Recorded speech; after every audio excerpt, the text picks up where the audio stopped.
the way that this kid would look. It's a very famous picture. He's crouched down and he's got this huge smile, and his I think I know. He looks like the Joker, right? He looks like the Joker. He got Jokered basically. It's a shell shock. It's like the famous photo if you like search for like shell shock or whatever. It's like It's it's terrifying. I want to focus for a second on the world building of this story, which I think is uncommonly good for King at this point in his career.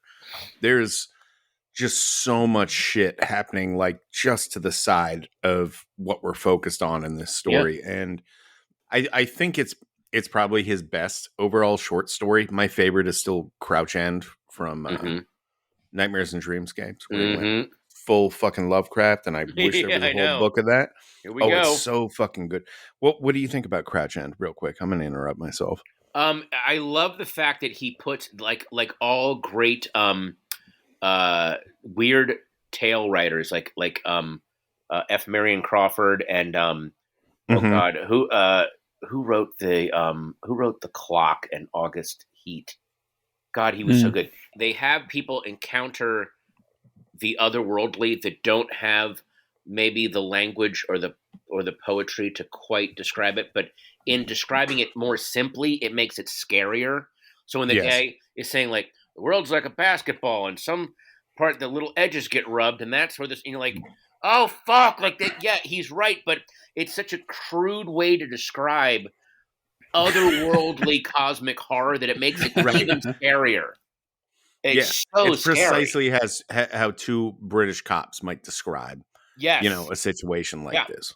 And in a weird way, and I mean, they kind of do this. They kind of make a joke of it in the Evil Dead films and Ash vs. the Evil Dead. Sometimes not being as well read and not being as poetic and not being as perceptive can save you when you bump up against cosmic horror. It's if you notice in Lovecraft, it's the people that are of the higher intelligences that just lose their shit because they're able to perceive everything that's going on.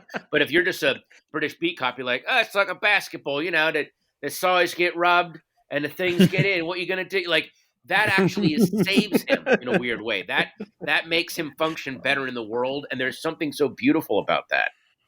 What's all this about then? Yeah. What's blind pipers? Yeah. What's all for the 1,000 young? How's he dreaming if he's dead? If he's in this, well, hang on, wait, no, hold on. He's in the city. He's having a dream, but he's dead. I think that's a typo, mate. I'm sorry.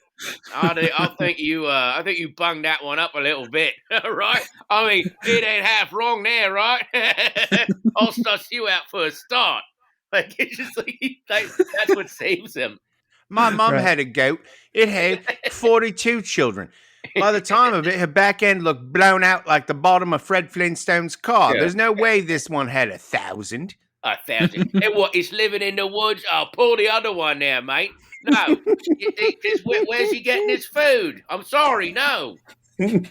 I mean, God bless you. God bless you. I mean, I'm not saying you didn't see what you saw, but, I think you'd had a few, and there you go. So, anyway. It's kind of Crouch End. And can I just say this, and I don't want to, no disrespect, but it's still, he sounds a bit of a cunt. Is that all right me saying it? He sounds a bit of a cunt. There you go. Anyway, well, go on with your story then. So anyway, you open this. Shoggoths, then. You open up Shoggoths, now. Yeah, so you open up the, Shoggoth. You know what I say to that? I say Shoggoth. It's all Shoggoth. Get out with that. Sorry about that. Anyway, go ahead.